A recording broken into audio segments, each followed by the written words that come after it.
ओम सच्चिदानंद रूपाय विश्व उत्पत्ति आदि हेतवे तापत्रय विनाशाय श्री कृष्णाय वयम नमः।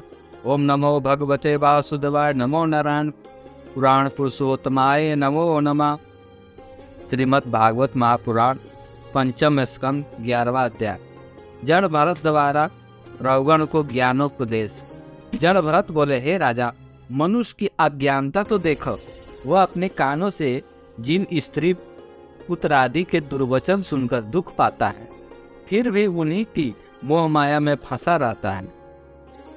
झूठ सत्य बोलकर किसी तरह से कमाकर उन्हीं लोगों को पालन करता है। जिस प्रकार चोर एवं ठग धनी लोगों का अवसर पाकर लूट लेते हैं, उसी प्रकार 6 ठग मनुष्य के साथ 8 पहर रहकर उसके शुभ कर्मों को चुरा लेते हैं। उन 6 ठगों में एक चोर मन को समझो। इसके अलावा अन्य 5 चोर एवं ठग काम क्रोध लोभ मोह और इंद्रियां हैं, जिनके वश में रहकर अशुभ कर्म करने से मनुष्य 6 ठगों और चोरों के वश में न रहकर उल्टा उन्हें अपने वश में रखे। जब जड़ भरत ने इस प्रकार रघुगण को ज्ञानोपदेश दिया, तब राजा रघुगण ने पुनः जड़ भरत को अपना मस्तक नवाते हुए प्रणाम किया। जड़ भरत द्वारा इतना ज्ञानोपदेश सुनकर राजा रघुगण ने जड़ भरत से विनती करते हुए कहा, हे महाराज, मनुष्य योनि से बढ़कर उत्तम अन्य कोई योनि नहीं है। इसी से तुम्हारे जैसे ज्ञानी महात्मा का दर्शन मुझे प्राप्त हुआ है। अतः मनुष्य का जन्म देवताओं से भी उत्तम जानना चाहिए। यद्यपि देवता पर ब्रह्म परमेश्वर की तपस्या एवं ध्यान करे तो मोक्ष के अलावा अन्य दूसरा मनोरथ उसको प्राप्त नहीं होता, परंतु मनुष्य जो भी अभिलाषा करके भगवत स्मरण करता है, उसकी वह इच्छा अवश्य पूरी होती है। अतः मैं मनुष्य योनि को देव योनि से भी श्रेष्ठ मानकर नमस्कार करता हूँ। रघुगण के यह वचन सुनकर जड़ भरत ने कहा, हे राजन, जो बातें तुमने कही, तुम उसका तात्पर्य समझे या नहीं? राजा रघुगण बोले, हे महाराज, मैं संसारी प्राणी अत्यंत मूर्ख और अज्ञानी, अतः यह ज्ञानोपदेश मेरी समझ में भली भांति नहीं आया है। इसलिए आप इसे पुनः कृपा करके मुझे विस्तार सहित समझाइए। यह वचन सुनते ही जड़ भरत ने मुस्कुराकर कहा, हे राजन, यह ज्ञान जप तप पूजा यज्ञ करके विरक्त होकर वन में रहने, पंचाग्नि के तापने एवं जल में निवास करने से एवं बहुत सा दान करने पर भी प्राप्त नहीं होता। इन सब शुभ कर्मों से करने से मनुष्य के हृदय में यह अहंकार उत्पन्न हो जाता है कि मैंने ऐसे शुभ कर्म किए हैं, मेरे समान धर्मात्मा अन्य कोई दूसरा भी नहीं है। ऐसे शुभ कर्म करने पर भी अहंकार हो जाने के कारण उसका सब ज्ञान नष्ट हो जाता है। जब तक वह अहंकार को त्याग कर संत महात्माओं के चरणार बिंदु की रज अपने मस्तक पर धारण नहीं करता, तब तक यह ज्ञान उसको प्राप्त नहीं होता। परंतु भगवत कृपा के बिना संत महात्माओं का दर्शन प्राप्त होना कठिन है। हे रघुगण, तुम समझते हो कि हम राजा हैं, सो मैं भी पूर्व जन्म में भरत नामक 7 द्वीपों का राजा था, परंतु वहां पर रहने से अपना कल्याण न समझकर राज सिंहासन को छोड़ दिया और वन में जाकर श्री हरि चरणार बिंदु का स्मरण करने लगा। तुम अभी तक अपने राज और संपत्ति का अहंकार में डूबे हुए हो, इसलिए दूसरे प्राणियों पर दया नहीं करते। जिस प्रकार परमेश्वर का प्रकाश तुम्हारे देह में व्याप्त है, उसी प्रकार इन कहारों में भी समझना चाहिए। ज्ञान दृष्टि से देखो तो ये परमेश्वर के सब प्राणी, तुम जो अपने सुख भोग के लिए इनको कष्ट देते हो, यह बहुत ही अनुचित है। इस प्रकार का ज्ञान उपदेश सुनते ही राजा रघुगण मारे डर के थरथर कांपने लगा और हाथ जोड़कर जड़ भरत से कहने लगा, हे महाराज, मैं ब्राह्मणों के शाप से बहुत भयभीत रहता हूँ। कहीं ऐसा न हो जाए कि आप मेरे लिए क्रोधावेश में कोई शाप दे डाले। रघुगण के यह वचन सुनकर जड़ भरत बोले, हे राजन, भय मत करो, मैं तुम्हें शाप नहीं दूंगा। ज्ञानी और महात्मा लोग सांसारिक सुख उपभोग को स्वप्न के समान मिथ्या जानकर इस देह से मोह नहीं करते। परमेश्वर देह से इस प्रकार पृथक है, जिस प्रकार वृक्ष पर पक्षी बैठा हो और उस वृक्ष को अपना जानकर शोक करे तो उसका शोक करना व्यर्थ है। जो मनुष्य देह को अपना जानकर सांसारिक सुखों में मन लगाता है उसे दुख के अलावा सुख नहीं मिलता। जब वह विरक्त होकर भगवत भजन में मन लगाता है तो उसको सुख मिलता है। भगवत भक्ति करने से हृदय में ज्ञान रूपी प्रकाश उत्पन्न हो जाता है और उसके करने से काम क्रोध आदि रूप अंधकार का नाश हो जाता है। इस प्रकार का ज्ञानोपदेश सुनकर राजा रौगण ने हाथ जोड़ते हुए कहा, हे महाराज, अब मैंने आपको पहचान लिया। आप ब्राह्मण हैं, अतः जिस प्रकार रोगी की पीड़ा दवा करने से नष्ट हो जाती है, उसी प्रकार आप संसारी प्राणियों को जो माया मोह में फंसकर नष्ट हो रहे हैं, अपना दर्शन देकर कृतार्थ करते हैं। अतः मुझे भी अपना दास जानकर आपने दर्शन दिया। रौगण के यह वचन सुनकर जड़ भरत बोले, हे राजन, एक प्राचीन कथा मैं तुझे सुनाता हूँ। उसे सुनकर तुम इस अपार भवसागर से पार हो जाओगे। एक धनी वैश्य व्यापार को बहुत सी वस्तुएं अपने साथ लेकर परदेश को व्यापार के लिए चला। उसने लोभ के वशीभूत होकर सामान की देखरेख के लिए अपने साथ कोई नौकर नहीं रखा, इसलिए 6 चोर इसके पीछे लग गए। उन चारों ने आन सहायक भी उसके पीछे हो लिए। थोड़ी दूर नगर के बाहर जाकर वह वैश्य मार्ग भूल जाने के कारण एक ऐसे जंगल में जा पहुंचा जहां कोसों तक बस्ती का नाम निशान भी नहीं था।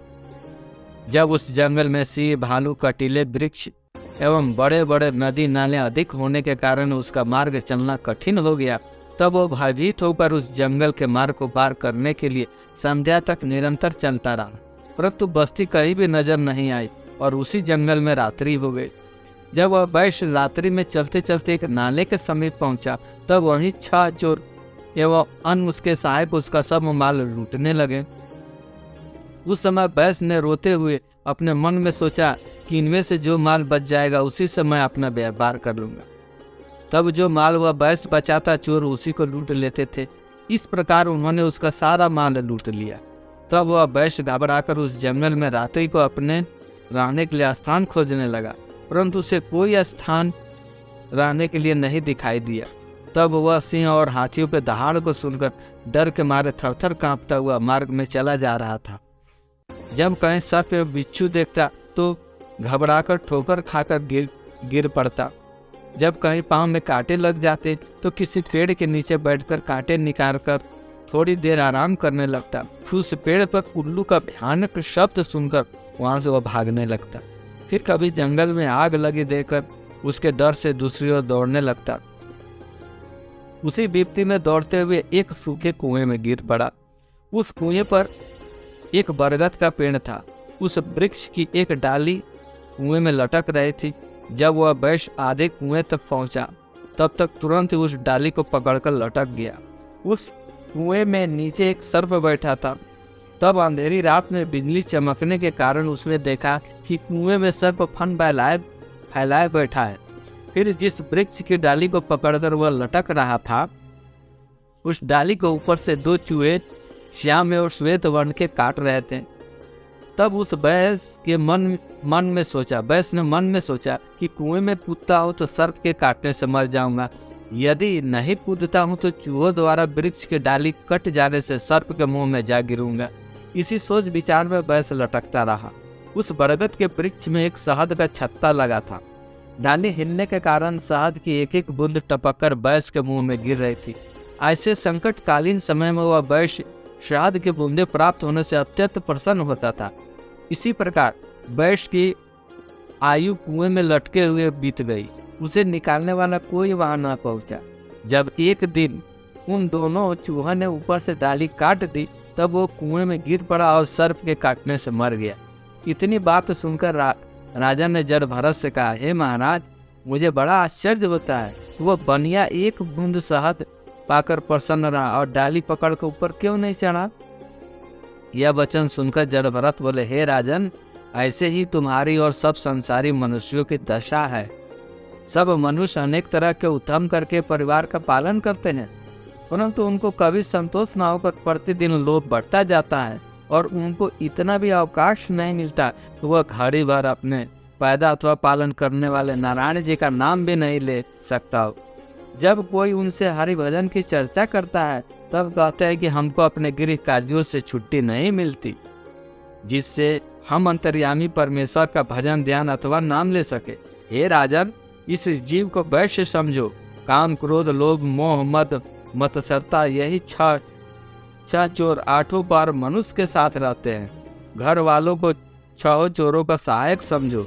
जीव को इसलिए वैश्य कहा करना चाहिए कि उसने धर्म एवं ज्ञान बढ़ाने के लिए भारत खंड में मनुष्य का देह पाया था। पूर्व जन्म में साधु संतों का सत्संग एवं हरिभजन करके सांसारिक माया मोह में पड़ गया था।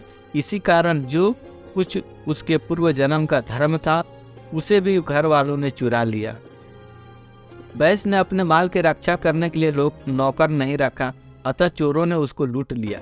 कदाचित वह भारत खंड में जन्म लेकर साधु महात्मा को सत्संग करके ज्ञान सीखता तो माया मोह में फंसकर क्यों नष्ट होता।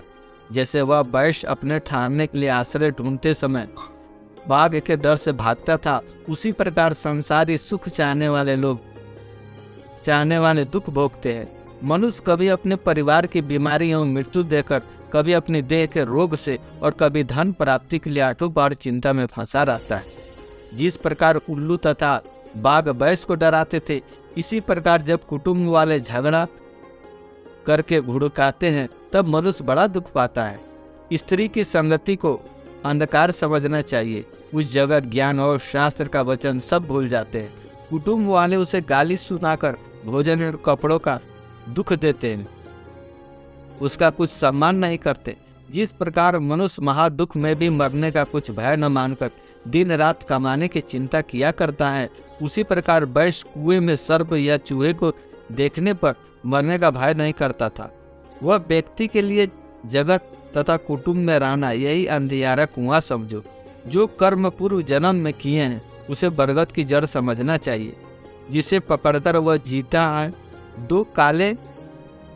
2 चूहे काले तथा सफेद जो जड़ काटते वही दिन रात है, जिनके बीतने से उम्र कम हो जाती है।